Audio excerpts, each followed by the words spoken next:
बेमेतरा जिला में एक अंधा कत्ल के गुत्थी ला पुलिस सुलझाले हवे। ये मामला में पुलिस अधिकारी मन बताइन है कि बेमेतरा जिला के देवरबीजा गांव में पाछू दिन में शिवनाथ नदी में एक युवक के लाश मिले रही से 18 मई के युवक के मिले लाश ला जांचे के बाद ऐसा पता चलिस कि एक सिर में चोट के निशान है, जेखर ले हत्या करे के आशंका जताए जात रही से। ये मामला में जिला के एसडीओ पुलिस मनोज तिर्की है बताइन कि जब संदेह के आधार पे कुछ आरोपी मन ला पकड़ेगिस और मन ले पूछताछ करेगिस तब ये मामला प्रेम प्रसंग के समझ में आई से। पुलिस डहर ले बताए गए कि पत्नी प्रेमी साथ मिल के अपन पति के हत्या करे है और ओला ठिकाने लगाए बर ओकर शव ला शिवनाथ नदी में बहा दे रही से।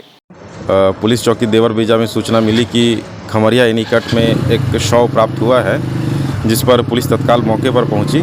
जो अज्ञात व्यक्ति का शव था, लगभग 30 वर्ष प्रतीत हो रहा था, जिसके सिर पर चेहरे पर चोट के निशान थे। अज्ञात व्यक्ति का शव होने पर उसके फ़ोटो को तत्काल व्हाट्सएप पर वायरल किया गया।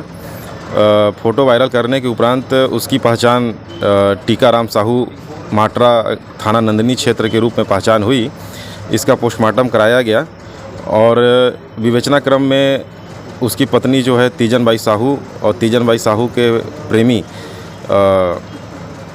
आए और इनसे पूछताछ किया गया। पूछताछ में तीजन बाई साहू और रमेश साहू ने अपने जुर्म को कबूल किया। इन्होंने 17 तारीख की रात को जो प्रेमी है तीजन बाई, उन्होंने अपने प्रेमी रमेश साहू को अपने घर पर बुलाया और मृतक की गला दबा करके एवं रॉड से मार करके हत्या करना स्वीकार किया, जिस पर आज इन्हें गिरफ्तार कर न्यायालय पेश किया जा रहा है। दोनों आरोपी मन गिरफ्तार करके उनकर ले पूछताछ करे जाते। ये मामला में अभी और भी कोनो के गिरफ्तारी होए के आशंका है। ब्यूरो रिपोर्ट, उतलंघा न्यूज़।